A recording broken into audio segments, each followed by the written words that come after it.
It is 3 o'clock here in San Diego, and it's also Wednesday, which means it is time once again for the weekly San Diego Brewers Guild happy hour at home.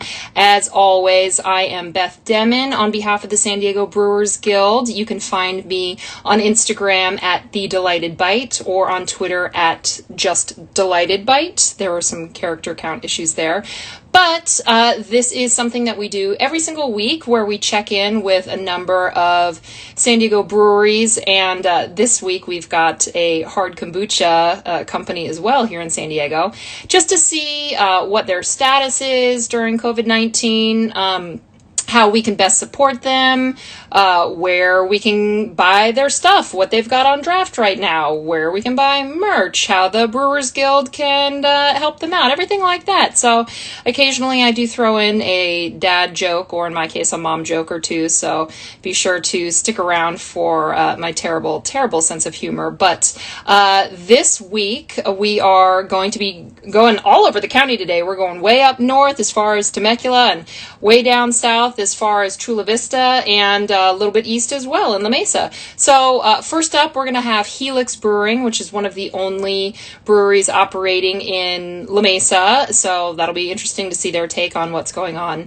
there. Then we're going to hop up all the way to Vista to check in with Wild Barrel, and then over to and they also have a location up in Temecula. So we're going to see how those two kind of compare with one another and what's going on. Then we're going to go over to San Marcos, or Vista, San Marcos. I'm losing track of all the North County spots. But anyway, we're going to go over to Bare Roots, who's got two spots as well up north, and as well as a homebrew shop. So I'm looking forward to seeing how that kind of compares, and if there's more people homebrewing or anything like that. And then we're going to wrap things up with one of our, I like to think, a sister company, Boochcraft, which is not part of the San Diego beer scene, but they are part of the San Diego hard kombucha scene. And I've had their stuff. It's really interesting, and I don't know, anybody who kind of follows my work, I was just on the Beervana podcast talking about the San Diego beer scene, and I think that maybe the future of San Diego beer, and maybe even craft beer in general, isn't necessarily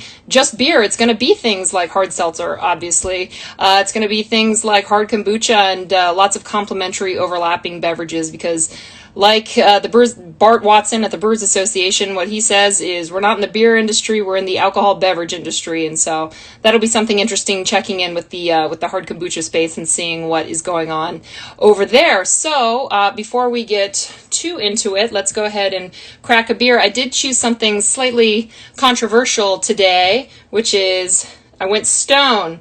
So Stone just sent out their West Coast style IPA, just the regular Stone IPA, but they're doing an artist series with it, and I happened to just grab the one done by a woman, Emma Atterbury. So I just liked this design in particular.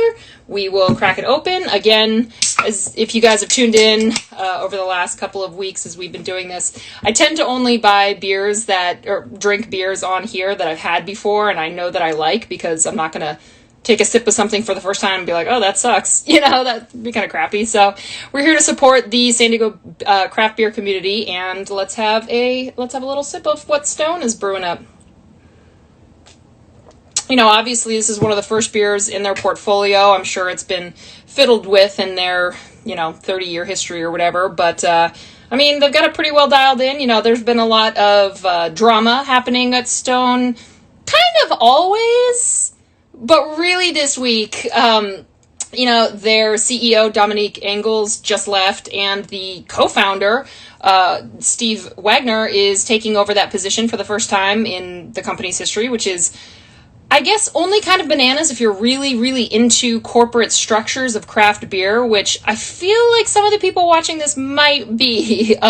San Diego likes to know who's running what. So, but between that shakeup and their Sawstone Brewery lawsuit and Stone's, Berlin closing and Greg Cook's, open letter about the whole lawsuit, as well as their Keystone lawsuit last year, can they still brew a good beer? They've got a lot going on. Can they still brew a good beer?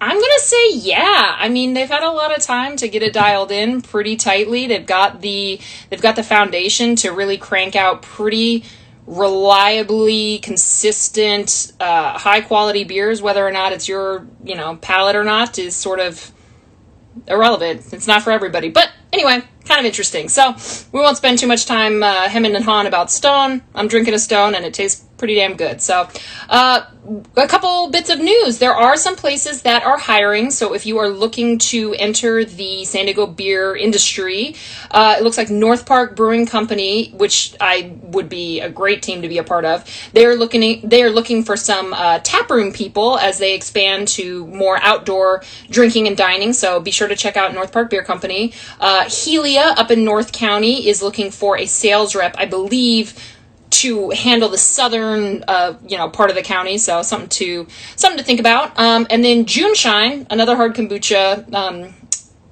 friend to beer, they're looking for lab techs. So that's kind of an interesting and very specific scientific job. So anyway, a couple of places to get your foot in the door. Since this is the San Diego Brewers Guild happy hour at home, let's make sure to talk about how we, or the guild itself, can support you. sdbeer.com is our website, and there are lots of resources for people who, whether you're a brewery owner, beer consumer, whatever, go to sdbeer.com to get the most up-to-date information about what's going on in the San Diego craft beer community. And one of the things that you can help with is there's a GoFundMe called the Breweries Experiencing Economic Roadblock Fund, or the Beer Fund. So take a look at that on the homepage of sdbeer.com and see if it's something that you feel compelled to give to, if you are part of this community or even not. So there's also plenty of merch to purchase to help support the guild. This is typically our biggest fundraisers are events, and they are not happening at all, basically, in 2020. So if you'd like to give us a helping hand so that we can keep giving a helping hand to all of the breweries here in San Diego, that would be very helpful. So just go ahead and go to sdbeer.com, and if you have a little extra money, throw it in the beer fund, because it's going straight back to the beer industry.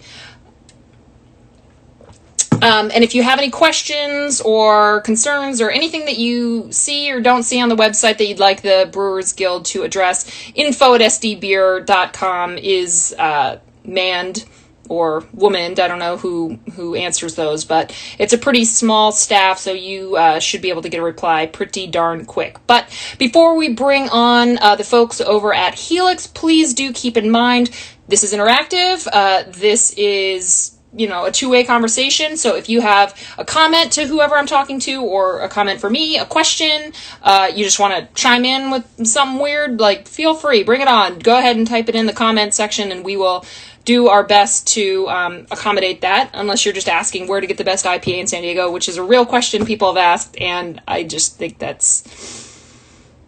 we could just talk about that all day, so just forget about it. But let's go ahead and take a look at Helix, and I'm going to get my little question set up, see if Helix is on, and we will get going right on time. I'm keep tight today. Hopefully my mom doesn't call in the middle of it again, but we'll see. Hello. Hello, how are you? I'm doing very well. How are you doing today? Excellent. Excellent. Am I drinking alone, or you got something going over there? I always got something here. All right. What you drinking with? Can you share with the group?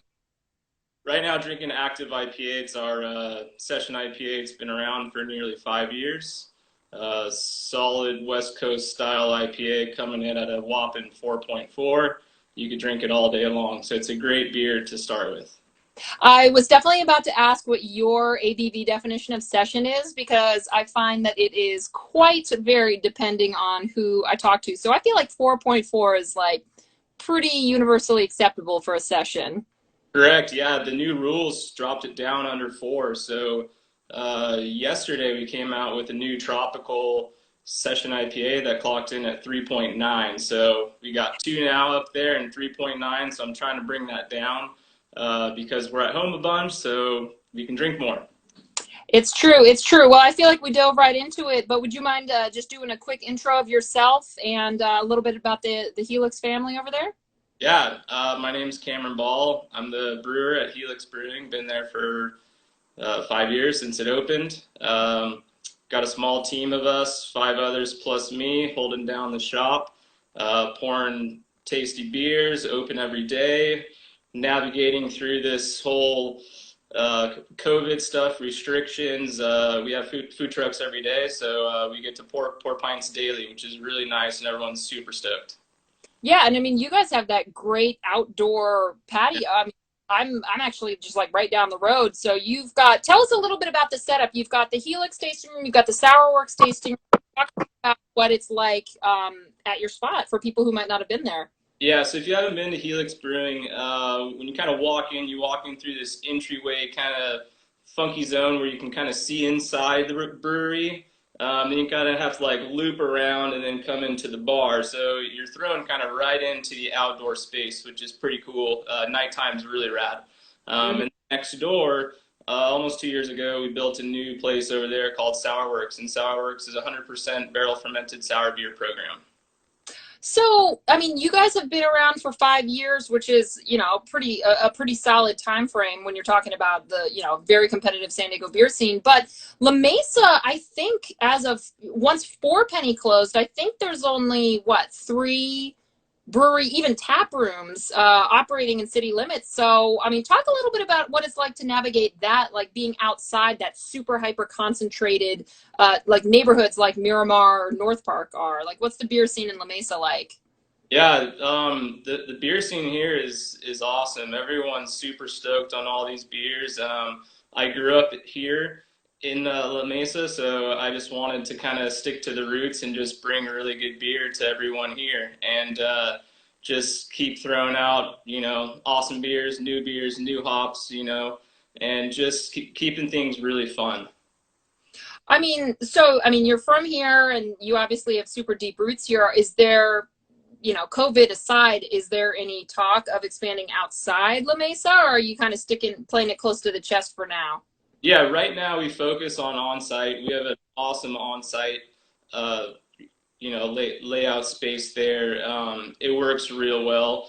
I like to keep beer really, really fresh, pouring fresh.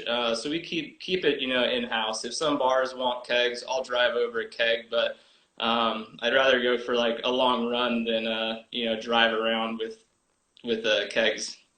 Yeah, and I mean, with a crew of five, I mean, you're wiping tables and brewing beer, and I'm sure answering the phone. That's a skeleton crew type situation. But yeah, I mean, you're talking a lot about keeping the beers really fresh. What are some of the beers that people could expect to get like right now? Like, what have you got available for people who are stopping by? So we just came out yesterday, a new hop haze tropical session IPA called Electric Skies. Comes Hmm. at 3.9%. It's packed with one of my favorite recent new hops that I've been working with called Sabro. Sabro, Hmm. a huge coconut hop. Then it also has this underlying cashmere in there for some tropical fruit notes. Hmm. So that one's pouring super fresh. We're just coming out with a bunch of new beers. I brewed a new beer last night with all hops from South Africa. So really trying to use new hops that some don't use hops that people don't use in that big beer scene yet. Because being small, I can really work with new hops and really try new things without that huge risk. Well, how small is small? Like, what's the size of your brew house? 10 barrels. So every time I just go for it. Yeah, I mean, yeah, there's no R&D, one Yeah, guy. that takes too much time. Well, and I mean, and you're the only brewer there. There's nobody else. Like, Correct. Yeah. nice. Yeah. So yeah, I just kind of know how some hops play together, work with it, taste it throughout. If I have to add more, I keep a pretty consistent ratio throughout the beers. Sorry, my Hmm. phone was going to go dark. So I know how hops play with my system there. So just kind of work in new hops, new IPAs, and keep things really fun. So having that nice outdoor area is obviously totally fine for operating now, but it took us a while, some swings and misses from the government trying to figure out how people could operate. So how have you had to figure out how to navigate, yes, we're open, no, you're closed, yes, it's outside. Like how are things working for you? Like, has it been a benefit having a small crew? Like what's the situation today for you guys? Yeah, we've always been small, tight knit. Team of five plus me. Having the outdoor space was nice. We already had a large space with everything spaced out. All we had to do really was put the indoor tables outside, make sure everything's 6 feet. And the food trucks have been awesome. We get really good food trucks. They're there right on time. Everyone's stoked to come in, try new food, try new beer, enjoy the outside, get out of their house, keep things spaced. Everyone's been really nice too when they're up to order beers or go, to the restroom. They put on that mask, so everyone's been very, very nice too. I feel like that's kind of like a pleasant surprise to hear. You hear all these horror stories of people just like berating the, beer tenders and people like that, and just like really not wanting to work within the constraints that we're all supposed to. So, I mean, do you think that's just a testament to kind of being a hometown brewery, like one of the only in town, like one of the only places in La Mesa that people can go and get a fresh beer, like directly from the source? Or, I mean, like, what do you kind of attribute that to? Because I feel like that's sort of an unusual, but, happy thing to hear. Yeah, yeah, I think people come in, they like the vibe there. Everyone's super chill, mellow. It's, great atmosphere. The beer tastes good. So once you have that beer, I mean, what can go wrong? Like, why can people be mad? It's just, have to wear their mask and walk around. Other than that, they can kind of sit down and then chill. So, once you have that beer, life's not bad. Do you guys do any like beer to go? Do you have like growlers or crowlers or anything? We do, yeah, we have growlers, growlers, crowlers, just glass. We don't do anything in cans. Everything is just packaged straight off draft. Keeps it really, really fresh so people know, drink that beer soon. I mean, is a canning run in the cards ever at some point, or you'll just have to see how it goes? Yeah, it was an idea I was tossing up a couple years ago, but right now the beer scene's pretty dynamic, changing. There's a lot in, a lot out. We operate a pretty robust tasting room, so to kind of change that and go out. Right now we keep things really fun, and it just works. We're making great beer, pouring great beer on draft, and people come in to drink that great beer. Oh, I lost you for just a second. Well, there we go. Yeah, chill out with us and have two or three. So cans would be cool. I would love to take those beers hiking, but there's always a lot of other great beers in cans out there for those to go to. You guys are doing your thing, and you're happy with it. That sounds great. So where can people keep up with everything going on at Helix? Like, do you have newsletter, social media? Yeah, social media, so you can follow at Helix Brewing Co.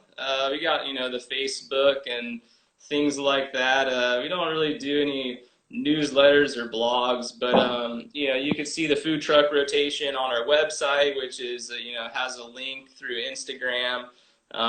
Keep up with that stuff. I try and post things, kind of right before things are released because those beers come out very fresh. Sometimes it's like, that day it moves, right into the tank to be served, and it's like, all right, run with it. So, it's not these like planned releases, that have all this like, artwork can stuff going on. It's more just like, hey, this beer tastes awesome. It's super fresh.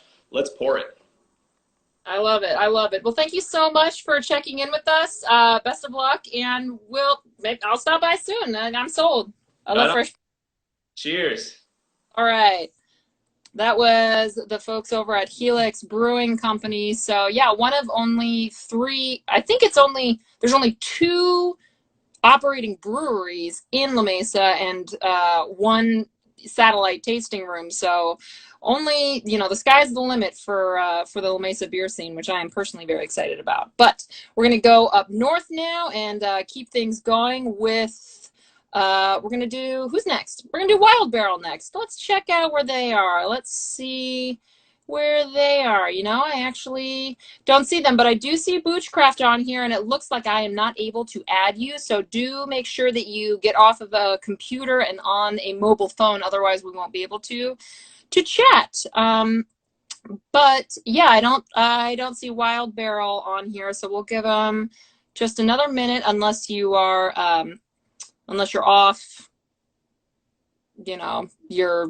If you're on a different, not official Wild Barrel account, then I won't be able to do it. But it looks like, all right, Boochcraft, don't worry, I'll get to you. We're saving you for last, but you might not be last because I don't see where Wild Barrel is. So I might just get Bare Roots on here while we wait for Wild Barrel, but we'll just see. Normally, when I just talk my way through it, somebody pops on, but it looks like they are not popping on. So you know what? We are just going to, talk sours. Ooh.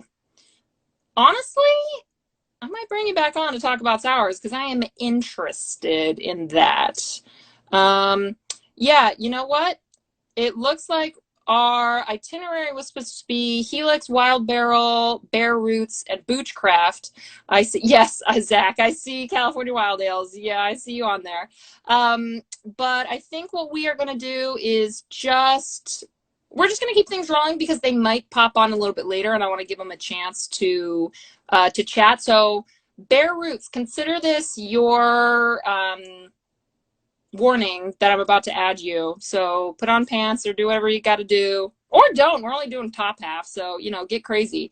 So I'm gonna add you, and you can accept or deny. And this is why we. Oh, you're ready? We're just gonna go for it. Hey! I'm so glad. See, this is why I tell people, I'm like, please be on a couple minutes early because you just never know who's gonna not show up. We've been waiting. I love it. Well, I'm so glad. Could I get an intro to the whole group for everybody? All right, so obviously I'm Lou. I'm the assistant brewer here. I'm Ben. I'm the head brewer. Hello. Customer service. Sierra, I'm marketing coordinator. Awesome. So where are you guys at right now? Because there's 2 locations, right? So 2 locations. We have our downtown Vista location, which we just kind of sheltered a little bit. And then our main brewery where we're doing our production, canning, and we're kind of moving towards having open dining outside, slowly but surely getting that rolling. Okay. So, I mean, having a home brewer shop as well as an operational brewery, what are some of the differences you've seen just like people in clientele kind of dealing with this? I mean, have you seen a big spike in home brewing and, a little bit of a obviously diminish on site, but talk to me a little bit about those kind of 2 different but related worlds and how they've sort of shifted over the last couple of months. I mean, it's really been interesting to see because all of a sudden, very unfortunately, a whole lot of people have a lot of time on their hands, idle hands are, devil's playgrounds. So I've seen a lot more brewers, people that haven't done it in like 3 years, just getting back into it and getting into it really hard. All of a sudden they have time to, they're probably making more beer than I am right now. And just popping in. And, a lot of new people too. Yeah, absolutely. Yeah, I feel like like everybody I talked to is like getting into a new hobby, and at first it was like, oh, everybody was making bread, and then it was, whatever, and I'm like, I think people are like, not only can people have the time to get into homebrewing right now, you can get into like homebrewing lagers, like this, we got time, we got nothing but time. Yeah, we're working on homebrew lessons. We did our first homebrew lesson 2 weeks ago on site. Yeah. Working on doing it once a month, but we hadn't really set the date for the next one. But we did a hard seltzer a few weeks ago. We're working on one to do an IPA. So getting people encouraged with getting comfortable with actually possibly trying a new hobby by actually going through tutorials. Mm-hmm. So your first homebrew class was how to brew a hard seltzer. Yes. I love that. If that doesn't speak to the future of brewing, I don't know what does, It You was guys nice have a hard Like, we put the water, put the sugar. It wasn't too scary right off the bat. Well, and it's, I mean, come on, universally appealing. That's, give the people what they want. Very true. So, what are some of the beers you guys have available for people who are coming in to, grab a drink either on site or to take away? Oh gosh, quite a few right now. Actually, Ben and I have been busy just trying to make all these new recipes and really kind of acclimate to how everybody's feeling during quarantine. You see a lot of people drinking a lot of lower ABV beers, which I think anybody can notice. So, Yeah. a good round of beers, like some IPAs. We have Ben's favorite that he made, which is his German Pilsner, the Blitz Bar. So good. We are dabbling in seltzers too right now, which I think you were about to ask that. And Yeah. Ben off the seltzer trick. But yeah, we're kind of trying to dabble in a whole bunch of stuff. Yeah, oh yeah. I mean, I'm definitely trying to drink like 3% beers instead of 12%, like I'm trying to make it last all day, but still be upright by the end of the day. Like for sure. I'm like, what is this? This is, I don't even, oh yeah, 6.9. Oh my gosh. I'm like getting crazy today. This is ridiculous. Where's my 4%? Yeah, I think people found out in the first couple months that craft beer is actually supposed to be enjoyed and not like a super big habit on a daily basis. Yeah. To peel back and start doing a lot more lower ABV beers. You just did a session, didn't you? I did. I actually, all the past 3 beers I've made now have been under 5%, and I accidentally made a session, so that's going to be happening. I love it. I love it. Like I still like non-alcoholic beer. I'm kind of like, okay, I need a little bit of something, but anything like 3 to 5%, I'm, obviously 4%, I'm right there. That's my personal sweet spot. Yeah, I think I've fallen off the whole going above 7% thing for sure. I don't know how it feels, but I want to have 4 instead of 1. Right. I'm 35. I'm not getting any younger. I can't, I've got responsibilities. I got to wake up in the morning. I gotta be on. That was me trying to snap with my left hand and I was just wiggling my fingers. That it was nothing. So like you guys are up in North County, like I feel like there's a ton of breweries that, as opposed to Helix where they're like one of 3, there's an absolute bonanza up where you guys are. How has the community kind of rallied around you as, we've yo-yoed through all of these openings and closings and things like that? People are still thirsty. People are still coming out and coming in. A lot of our clientele is within like the 2-mile radius from where we are at in Vista. Kind of older, kind of like historical part of Santa Fe. So they're willing to still come out and come grab a beer to go. We do growler fills, cans. We're working on getting our stuff out in stores more now, and keg sales have really kind of dropped off, but making the can sales. So we're trying to find different angles. It's working. Put the tent out too for some reason. Like we've never had to put the tent out, obviously, because when pre-COVID, why would you? But right. People passing by being like, "Holy crap, you guys are here," which is sad at one point. But then we're also just like, "Heck yeah, we're actually making tons of new customers surprisingly during COVID, just because we're making it apparent that like we're in this weird little. What did somebody say one time that we look like we're a cash and go area? That we were slotted in a cash and go. So like people are noticing actually more. I feel like once we're able to open, we'll be surprised how many more people will be like continuous customers here. That's awesome. I feel like that's like so like aspirational and like optimistic. I love to hear that. So within the community itself, just between brewers too, I've noticed that it's a lot more free and open communication. People helping each other out. And be like, oh, I forgot, I need another bag of Maris. Can you help me out here? And it's been really. It's really nice to see. It's a wonderful community anyway, but especially seeing it in a kind of a crucible as it is, it's really cool to see everyone just kind of rallying around each other, and that's. Yeah, and I feel like the amount there have been a handful of places that have closed, but really not that many. And there was a couple that sort of had extenuating circumstances. This was sort of the last, the straw that broke the camel's back. And so I do feel like we have kind of coalesced as a community in a way that was already kind of foundationally there, but it's, you know, gone to that next level, which I think is really, really great. Very much so. Absolutely. So, well, I love that I'm having like a whole team conversation, and I would love to keep doing this. But just to wrap it up, where can people keep up with all of the news coming out of the brewery, and you know where to find you, new beers, everything? So the best way to find us is on our Instagram. We update every day, so anything new that's coming out is on our Instagram and our Facebook. Awesome.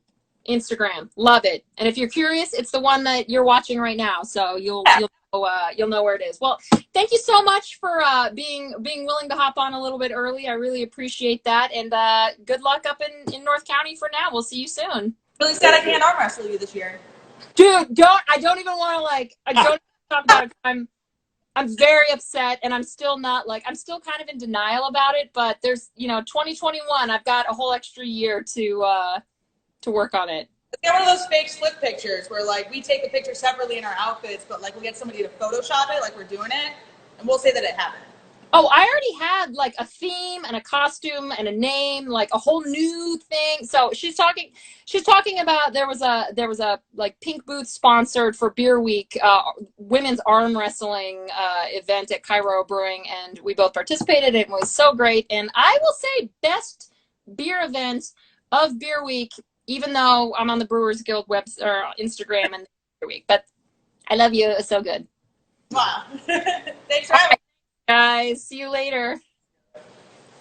All right, that was Bare Roots Crew. They got a homebrew shop and brewery up in North County, so check them out if you haven't. I've actually stopped by, and they're not wrong. It was kind of hard. It was easy to miss them when they were driving by earlier, but I think with a tent outside, that will be all the more appealing. So we're gonna keep things going. I'm gonna see if Wild Barrel ever hopped on, and if they didn't, then we are just going, nope, they sure didn't. And you know what, that's okay. I saw that Boochcraft is ready to go, so just add them, except I think they logged off, so maybe not. Were they mad that I didn't let them jump in line? Oh no, you're right there.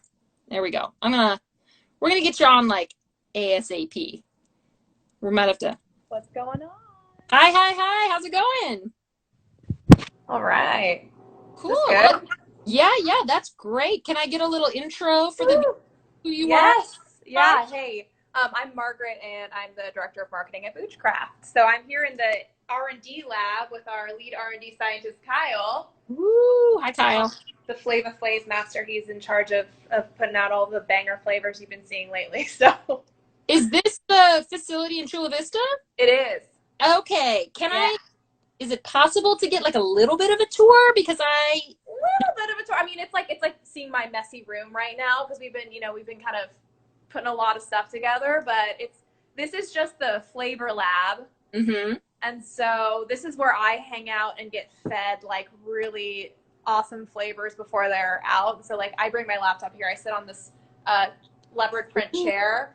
Love and it. then just let Kyle just feed you face. Sir, what are we working on? What amazing fruit do we have in today? So yeah. Well, so what are some of the flavors? Some new exciting things that have just come out or are coming out? Give us a little. You've never asked. I mean, do we have a little bit of next week's? Oh. Because I just sampled something that I hadn't had in a really long time, not since we were developing it. But I'll let you in on a little secret. Yeah. So we did our first liquid art lab release, which is really inspired by the work that Kyle does here in this colorful kitchen, which is so fun. But so our first one was that passion fruit blood orange, and I'm not sure if you saw that 16-ounce can with the big glasses. I did see it. Right? I did see it. So the next installment of that, I think it just started shipping this week, so we'll announce it officially next week, but is this one. Ooh. And it is strawberry rhubarb.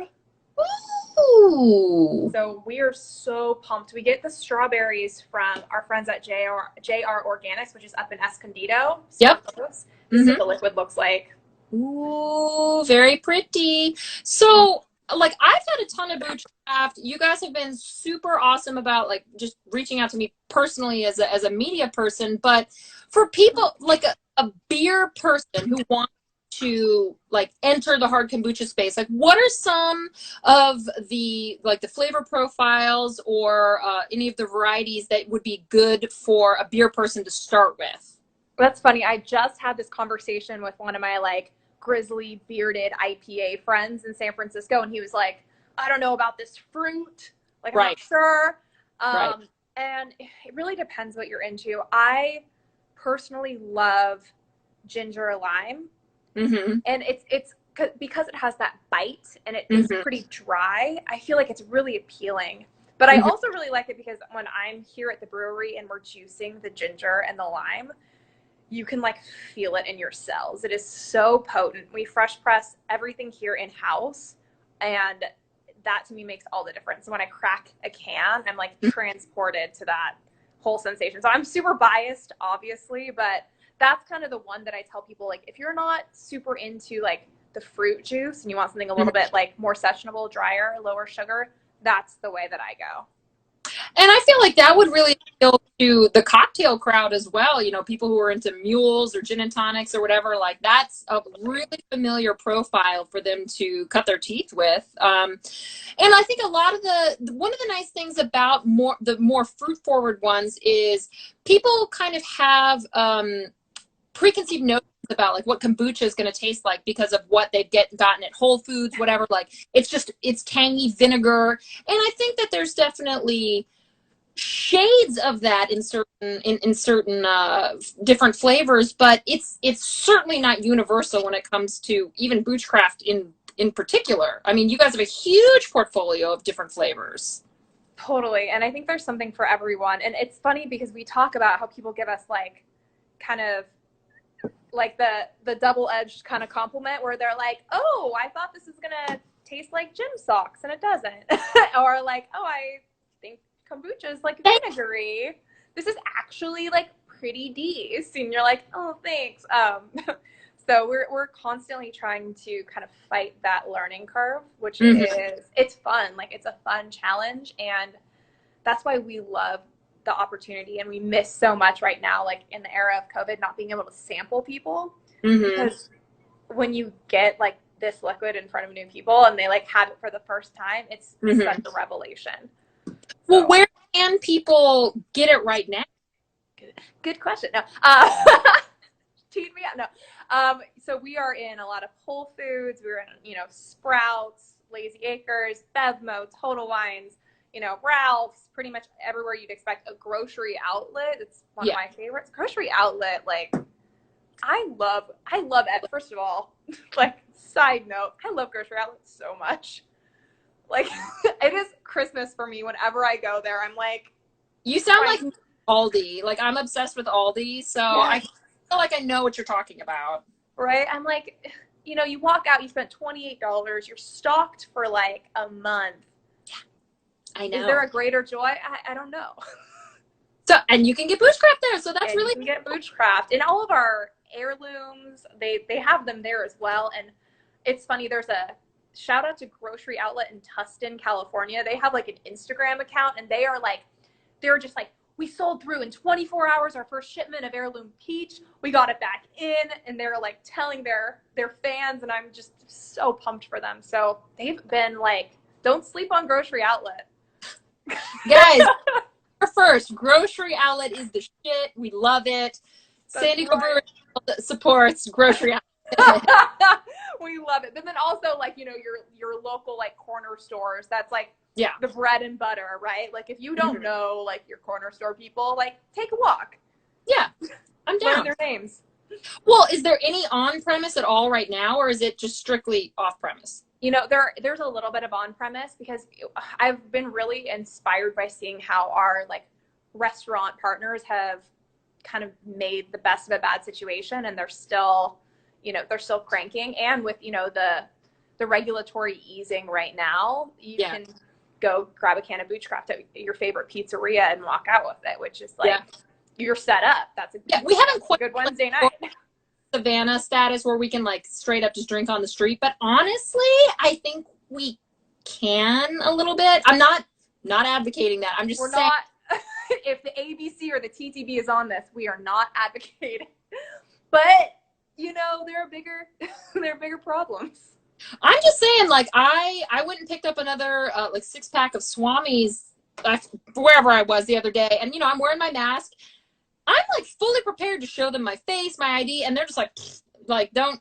I'm like, are my eyes like really obviously not like over 21? Like, do I have those frozeness? So I don't know if it's me or if people are just like not giving a shit right now or what. But if I was 19, I would definitely at least try to go buy some, but I'm not. Oh, yeah. I mean, I'm glad to hear you say that, because I'm having the same thing where I'm in my mask and I'm like, you're not even gonna ask. Like, How old do you think I am? I'm like, oh, that's offensive. No. But yeah, it's crazy times. But yeah, our restaurant partners have done such a good job of, just trying to keep things going. And so I'm, this is my shout out. As often as you can, like, go get takeout from the places that you love. Like, reach out to your local restaurants. If you have a local restaurant that you love that's down the street, post about them on Instagram. Let your friends know that they're up and running. And it's, like, we just got to help each other out right now. Yeah. Tip big. Tip big. Tip big. Tip big right now. Oh my gosh, yes. Well, I am loving this, and I feel like I might go to a grocery outlet later, just based, apropos of nothing. I gotta go run an errand real quick. But where can people keep up with everything that's going on at Boochcraft? Go ahead and follow us right here. That's probably the best place for info, is just following us here. Facebook, LinkedIn, our website. We have an email newsletter that we like sporadically update whenever we're feeling Boochy. So, come hang out with us. And I mean, we don't have an open, our brewery isn't open to the public, but hoping, when the timing's right, we'll get something going so we can share, Booch with you in our own backyard. That's the dream. Sounds good. Well, I appreciate you jumping into the beer conversation. We're all going to be trickling into the kombucha, industry. We'll get you. We'll come get you. Sounds good. Well, thank you so much, and have a great rest of your Wednesday. Thank you so much. Bye. All right. That was the folks over at Boochcraft. So if you haven't given them giving them a go, give them a go. I think they're usually around 6 or 7%. So, we talked a lot about our love for sessions, but if you want to kick it up a little bit of a notch and get a couple probiotics in your gut at the same time, give hard kombucha a go. So I'm going to check one more time to see if Wild Barrel jumped on, and I sort of don't think they did. Their loss. Actually, this is the second time in my professional career that somebody at Wild Barrel has stood me up for an interview, but I'm not bitter or anything. I still love you guys so much. You have great beer. Well, that's it. I guess that's it. We're going to wrap things up a little bit early right now. I guess I am going to go to like the grocery outlet based on that extremely sincere profession of love, but it's going to take a lot to convince me to not, to get my allegiance away from Aldi, but we'll certainly do a comparison. So anyway, I'm Beth Demon. I am Beth Demon every single week. We do this every week on Wednesdays from 3 to around now-ish. So if you want to be on here, if you're part of the San Diego beer industry, please reach out. Let us know. We love talking to new people. You don't even have to be in the beer community, specifically. We had a Booch person on here, and we love everybody in all related fields. So, yeah, that's it. It was great to see you guys. I appreciate everybody tuning in and who was, sending really nice comments and asking questions and stuff like that. We will see you next week. Same bad time, same bad place. And in the meantime, be sure to drink plenty of local, independent craft beer. Cheers.